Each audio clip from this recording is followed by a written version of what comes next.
have a question you love to ask an architect, then maybe what you always want to ask an architect would ask a licensed architect, an architect who have 10, 15 years of experience, maybe it's about designing your dream home, switching careers in architecture, or how technology is changing what we build. Now's your chance. Well, welcome back to Architecture Beyond, the show where we talk about life, design, and all the ways that architecture and creativity connect the world around us. I'm your host, Brandon Gibbs, architect educator, and lover of all things that bring creativity and community together. This week's a little bit different as well as month. I know it's been a bit big and long month as coming toward the end of the year. We're doing something I always want to try, ask an architect, right? And this is where I ask a few questions. And this is also where I'm going to just put some ideas out and then give you a link at the end of the episode to ask me questions. So before going into that, I definitely want to tell you a really cool just review of some of the events I went to this year. I did go to NOMA 2025 conference. Unfolding, pretty much Future Unfolding was the name. It was in Kansas City. It was powerful seeing architects, students, and leaders from around the country come together for 5 days, celebrating architecture diversity and purpose. Between the design showcases workshop and the energy of NOMA, as well as other leaders with AIA and CARB and industry sponsors, it really felt like a moment of architects, building an inclusive future, doing great things. Tons of students there, also from my alma mater, Pratt, which was also very inspiring, just seeing them and the winners of the design competition, the award show. Those were all really awesome, including just the reception from the local chapter. For me, it was a moment to reconnect, to see people who are shaping the profession with passion, and to bring energy home to Nashville, where I'm based. I'm excited to for what's next here as well in NOMA Nashville and AIA in Middle Tennessee as we wrap up the year. There's a lot of great events and also programming for the coming year, but as well as some things for ending the year. I hope to share a little bit more about that. Obviously, share that through the Iamthestudio channel where we're currently sharing the Architecture Beyond podcast as our sponsor. The opportunities keep growing together as community designers and thinkers are collaborating. With that inspiration, still buzzing, let's jump into today's main topic, 5 honest answers from an architect. And I'm putting myself, just exposing, to answer and give like little peek into the life of architect, practicing architect, licensed architect, that then I'll give you, the audience, the opportunity to ask some questions. And if your answers are selected, there's going to be a special prize, and I'll talk about that at the end. Okay, so here's number one question. And again, I just made some general questions just to put that in the head of the audience and really go through, hey, is this a question I'll ask an architect? And I said, hey, I'll just answer it, right? And these I didn't really just even prepare for. I think that's one of the cool things about it versus having a big set of answers. So there might be a little bit of preparation for some of the other answers, but I think it's going to be helpful. So number one question I have is, what does an architect actually do all day? And this is a good question. Obviously, there's the image of the architect, and then there's the also effort of the architect. And the idea is it takes all type. And actually, architect is really inclusive of not just one person, even though obviously we have the legendary, Frank Lloyd Wright or maybe Zaha, this person did these beautiful paintings or drawings, and those are awesome skills that architects do work with. However, some projects are extremely large, with hundreds, if not over thousands of people that are going to touch the project during the life of the project in the design team. So the architect being the pretty much holding of the creative part of the process, the design part of the process, also needs to understand pretty much how to figure out what point of the project we're in. So in some sense, the point of the project will determine what the architect will be doing. I mean, obviously, if there's an architect, maybe like, with the image, of architect, and like design schools talk about the design part.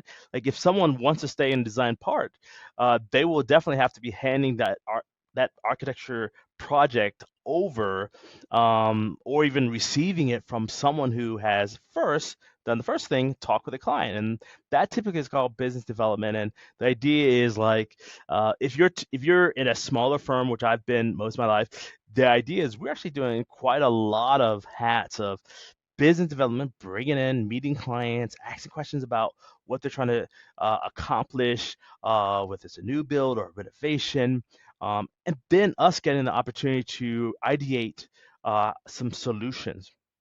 Then on the other end, we actually break into how to actually get that documented, and the design phases are really a key part of working as an architect because, where are we? Are we in the first phase of what we typically call schematic design, or we design development? Are we in construction documents? And that little play definitely helps us to understand, hey, these are the type of things that we'll typically do that are more in our studio. However, because obviously projects are, getting more interesting and complex and interesting every day, we actually have a lot of project management that has to be done throughout every project. Obviously, especially the larger it gets, and that might bring different design team members. It might bring engineers. It might bring different types of consultants. So that could be structural, that could be civil, that's the MEP, and so like that type of project management, which is typically, of course, concerned for as projects grow, but every project actually has to deal with that. So that is another element of just really coordinating a project, and then all the way, of course, to the end of the project design, when that design and that detail has been drawn. Architects will be spending time turning those documents over to either the contractor to price it, which pricing actually can be done a little bit with architect. At the same time, the idea is that could be priced at several points, because the idea is every different idea will have a cost associated with. So the idea is understanding the price on some level is good to really estimate from the beginning. But at the same time, at the end of the day, typically a project going into bidding and negotiation will come before that final part, where that project will then need to then be going to permitting, and sometimes that is a more complex process, because like if you want to build a project in a place, it might need to first go through the different planning, maybe a historic commission, maybe environmental commission, and then to a whoever else might have to give an okay for that project. And so like the architect might play more of a negotiator, or finding out, hey, how can we satisfy the demands there. And at the same time, because of all these creative project management, as well as just collaborate, because the idea is drawings are all parts of the phase, but they're functionally tied to that particular project. And so throughout the day, sometimes, yes, some architects, it's easy to miss drawing, but the idea is being able to communicate that, if you're working with a project team, if you're on the design team, if you're doing renderings, like those are going to be the things that happen in the architecture typical office. Like you're going to see some drawing, you're going to see some communication, and yeah, definitely the if it's several projects that are in a firm, you're going to see several things going on. Maybe one person might be able to focus on a few different things, but because of that, the creativity and the application to a project, you'll see a lot of that. But the ideal goal definitely is to translate dreams. It's reality. So balancing that creative with that practicality, that's what architects do every day. And that's my off the cuff answer.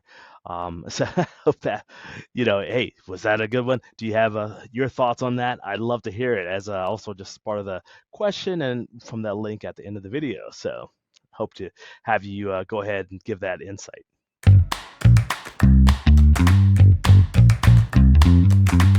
Question number 2. Why does architecture take so long and cost so much? That's also a super tricky question, because the idea is sometimes architecture actually can be quick. I mean, the idea is we could actually put together a lot of generic boxes. We can copy plans. We can not exercise the creative bone. However, in reality, just like science changes and grows and can find new solutions, architecture, every challenge does need to be looked at. Really. Question number two: why does architecture take so long and cost so much? That's also a super tricky question because the idea is sometimes architecture actually can be quick. I mean, the idea is we could actually put together a lot of generic boxes. We can copy plans. We can not exercise the creative bone. However, in reality, just like science changes and grows and can find new solutions, architecture, every challenge does need to be looked at, really understood. And architecture, it didn't just come to this level, in a day. So, really rethinking design problems is a way to benefit from innovation.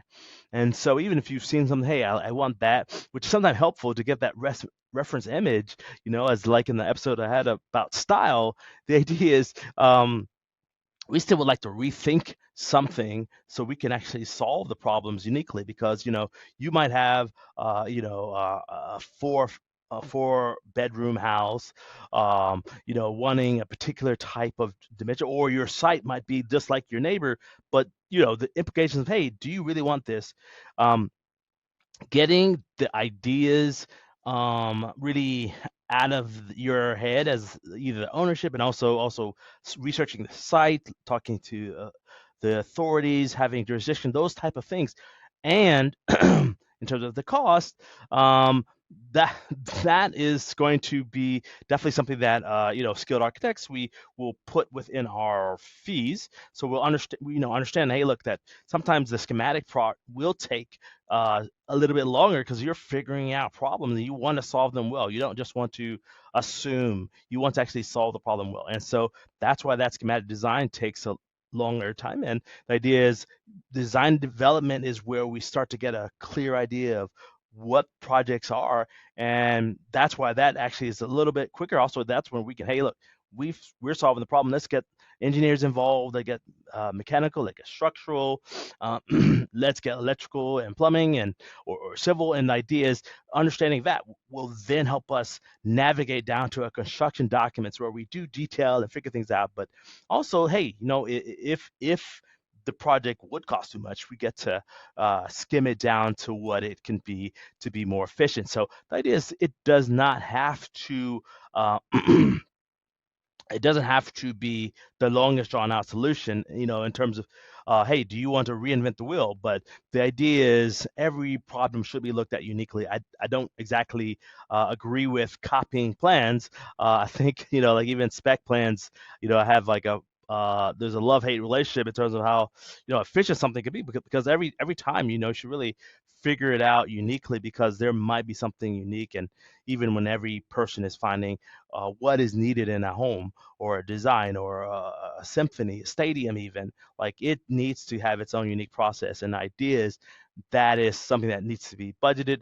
I think the cost of architecture is the same thing as like a planning cost of figuring out something great. Yeah, you could just plop a pre-manufactured house down if that solves your simple problem, but I think a lot of people have a more complex problem, and the idea is it's worth to save and figure out a better solution, because that will make you not have to then figure, oh, how am I going to change something that was generic to something unique? So custom architecture does take longer.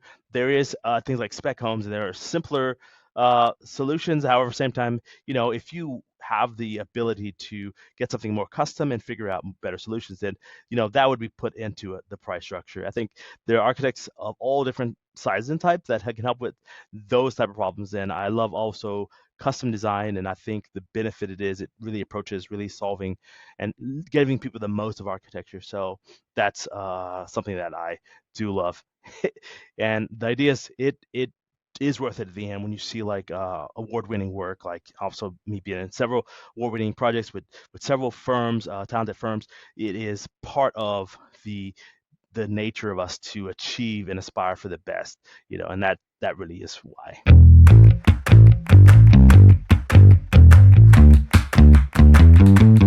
So question number 3. Where do architects get their ideas from? That's a great question.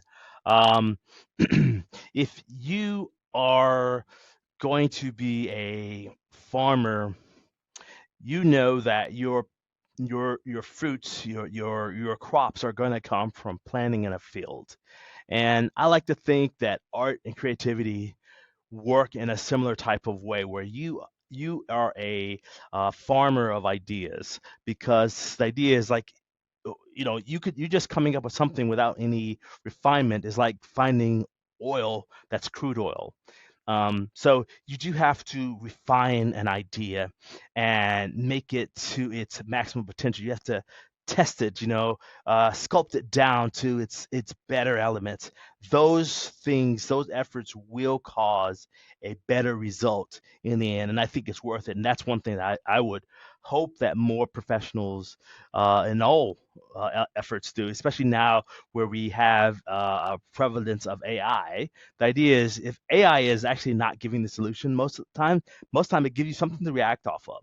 And the idea is you can get something to react off of by going out of your comfort zone, looking for something. So the idea is, yes, we can learn from the past styles, something that's popular, things that we've done in the past. But I think our ideas are always, because the ideas, every new design opportunity, every new client, every new project should be looking and planting to find some of the best ideas.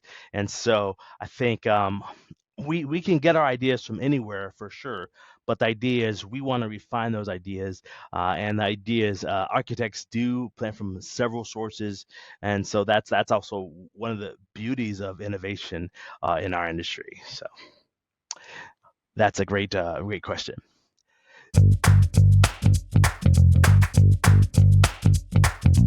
Next question number 4. How is technology changing architecture? So this is definitely the opinion that I have, in terms of what technology can do to us as culture, as a society.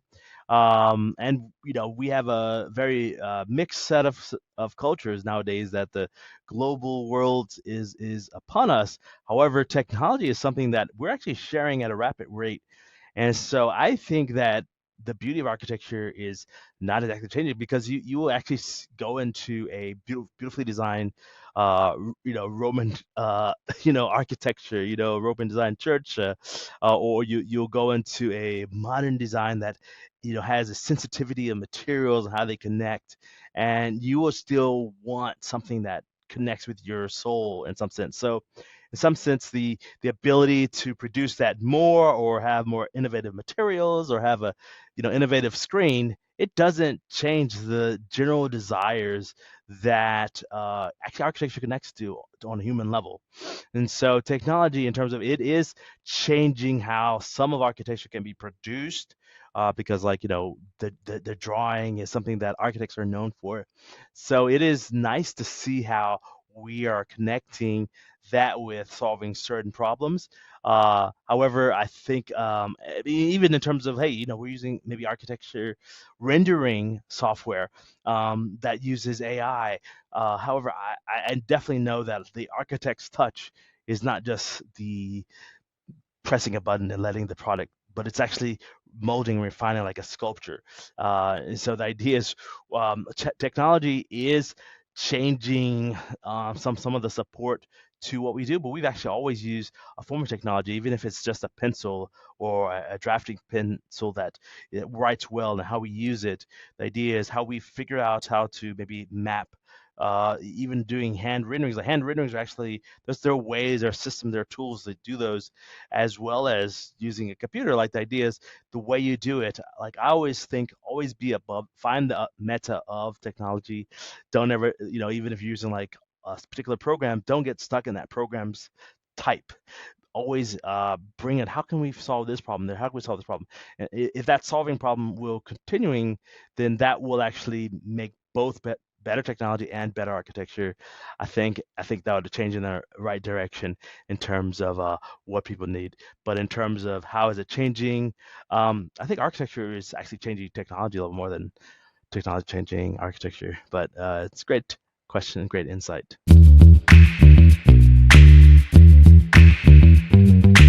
Question number five I have is would what advice would you give someone who wants to become an architect?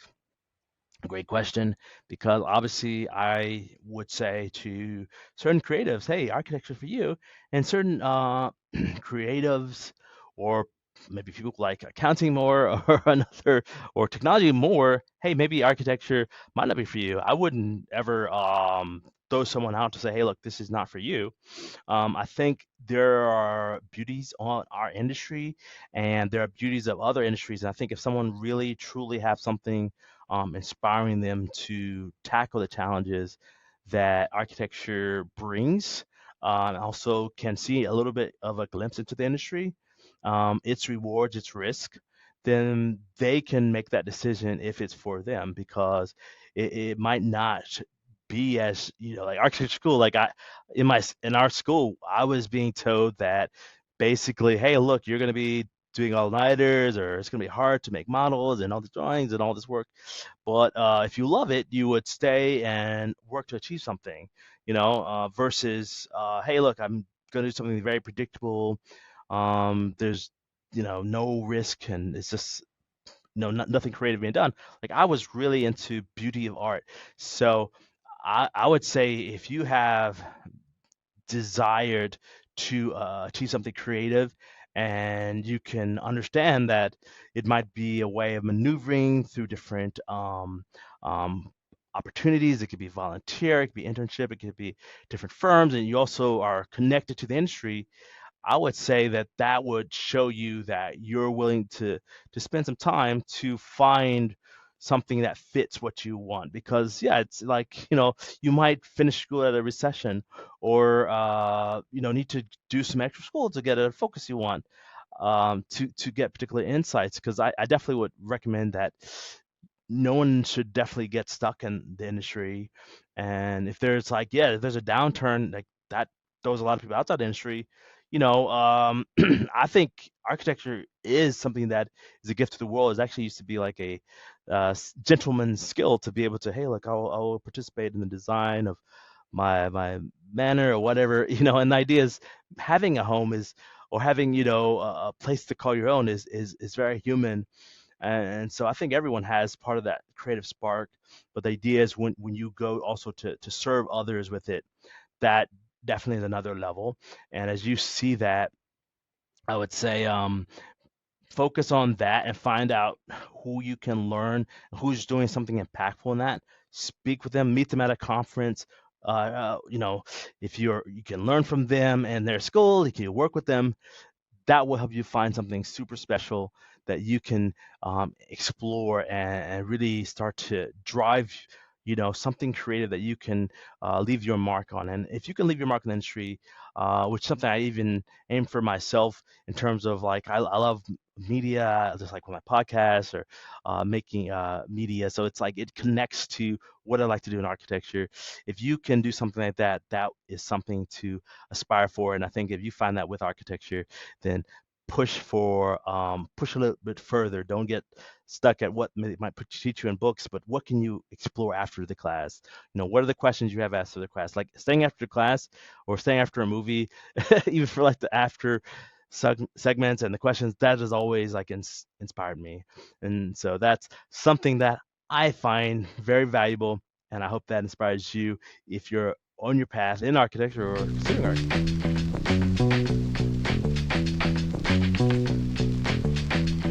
And so that is 5 questions, just random questions that I just was finding around the web, around the world.